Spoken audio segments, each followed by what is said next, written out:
C'est en Touraine que s'est jouée la 6e manche du championnat de France de rallycross sur le circuit de Pont-de-Ruan-Sachet, sous le soleil, devant un public nombreux, et qui a été l'occasion d'un très beau spectacle et de quelques surprises.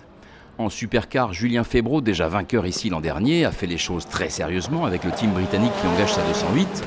Toujours plus vite, il survole la demi-finale et ne vole pas la finale qu'il emporte avec brio et démontre que la presse spécialisée s'est mouillée la chemise. Voilà, fallait d'abord faire le bon départ et après rester calme dans la voiture, mais j'avais Stéphane Auré à la radio qui m'apaisait, qui me calmait et ça s'est bien passé.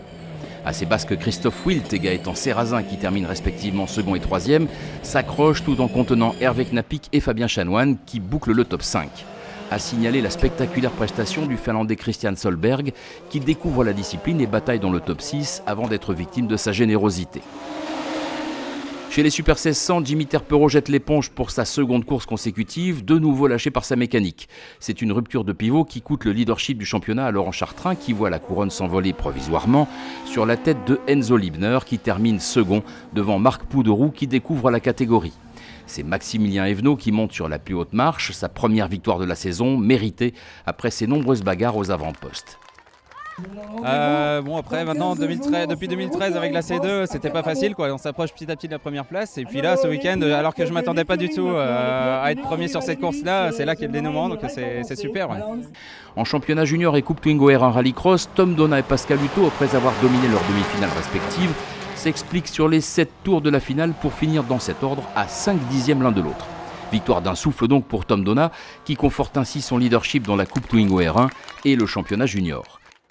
La division 3 retrouve son ténor, Christophe Saunois, dont la Toyota Corolla a retrouvé son moteur. Il remporte toutes les manches, sauf une qualificative, et survole ses adversaires pour monter sur la plus haute marche du podium et reprendre ainsi sa couronne, 4 points devant Guy Moreton, dont les attaques restent infructueuses et qui termine double dauphin. J'étais surpris de Guy en finale, il était vraiment très proche, ça n'a pas été facile à gagner. C'est un autre mano à mano qui oppose Marc Maurice à Henri Navel et tourne à l'avantage de ce dernier pour quelques dixièmes.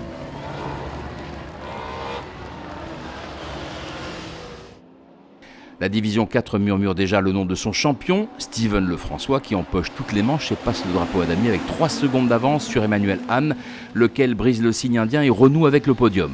Quant à Florian Zavatin, cette 3e place signe son 4e podium consécutif.